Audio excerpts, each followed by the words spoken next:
The Scots language is one of the three indigenous languages of Scotland. Scotland's other languages are English and Gaelic. English is used throughout Scotland, while Gaelic is spoken mostly in the Highlands and the Western Isles. Scots is spoken throughout mainland Scotland and in the Northern Isles. Scots has some 60,000 unique words and expressions. It is the language of a magnificent, centuries-old literature and was once used by kings, politicians and ordinary people alike. Scots today is spoken on a continuum.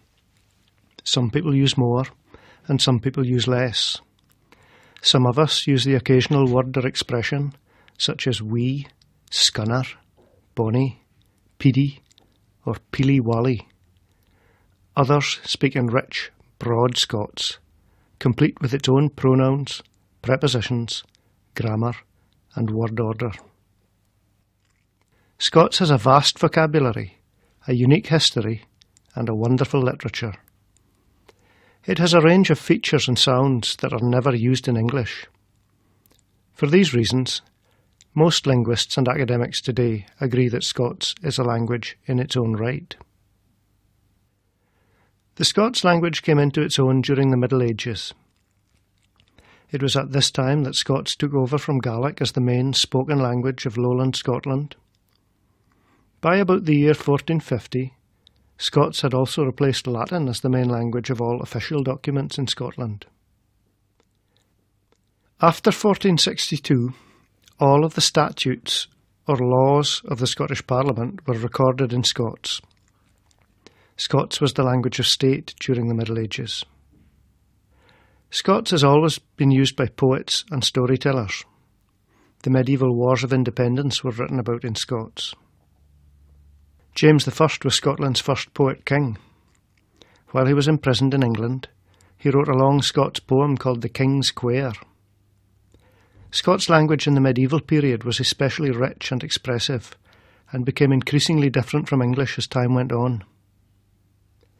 Mary Queen of Scots spoke French and Scots, and her son, James VI, wrote excellent poetry and prose in Scots. But James VI of Scots was soon to become James I of Great Britain. With the union of the crowns in 1603, he set off from Edinburgh to live in London. From this point on, James began to favour writing in English. Some historians view this as a sad period in Scottish history. It has been said that the departure of this brilliant poet-king and his followers to London was a hammer blow to the Scots language. But in reality, Scots proved to be very resilient. During the 18th century, Scotland became the centre of a great flourishing of scientific and philosophical learning known as the Enlightenment. As Scottish writers published for a southern audience, they tried very hard to develop what they felt was proper or correct English. Starting in 1752, long lists of Scots words were drawn up to enable writers to avoid them. The great Scottish philosopher, David Hume, famously checked his manuscripts in order to rid them of Scotticisms. Although prejudice developed towards Scots language throughout the 17th and 18th centuries, Scots continued to be spoken by ordinary people across the country.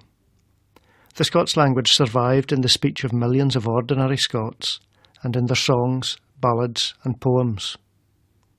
Eventually, in the second half of the 18th century, there was a great flourishing of poetry in Scots.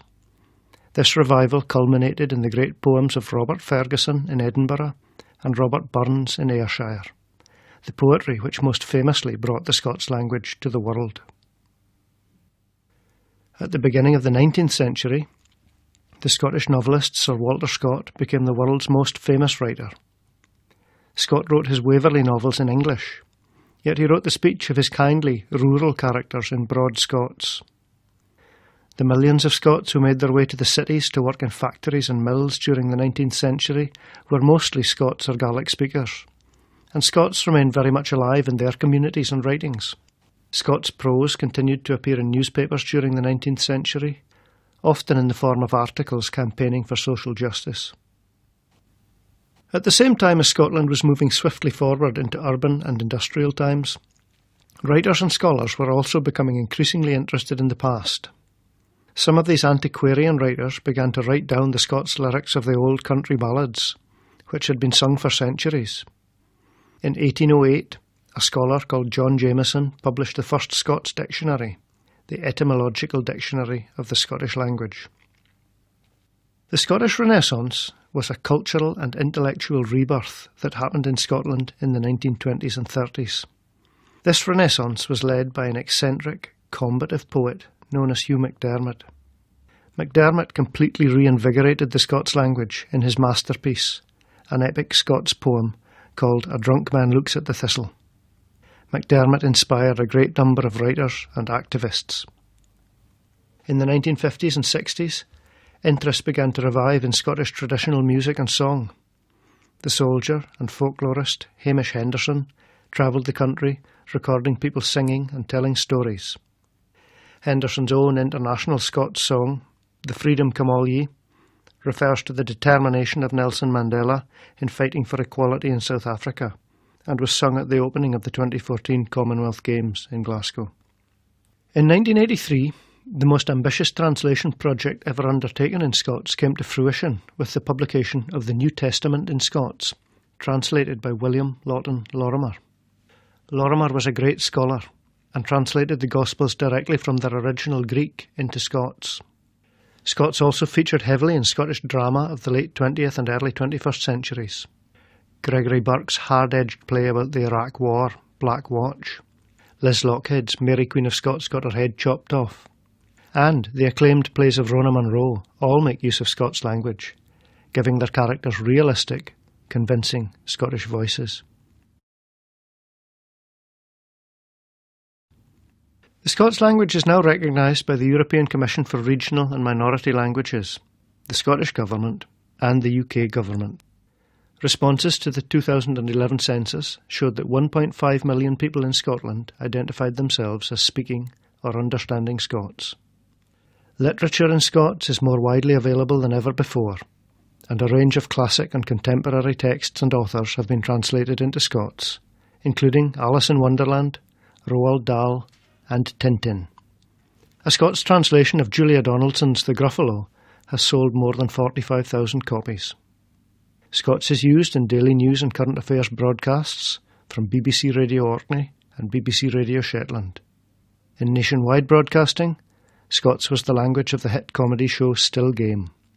The monthly podcast from the Scots Language Centre, Scots Language Radio, remains the only dedicated national broadcast in Scots to cover the entire range of topics we might expect in a radio magazine, including archaeology, music, politics, and current affairs. In schools, Curriculum for Excellence highlights Scots as an important component of young people's education, and in the wider world, folk continue to speak Scots much as they've done for centuries. These days, the language is being used increasingly for advertising, business names, signs and menus, as well as in texts, instant messages and email. Government agencies have begun to develop their own Scots language policies.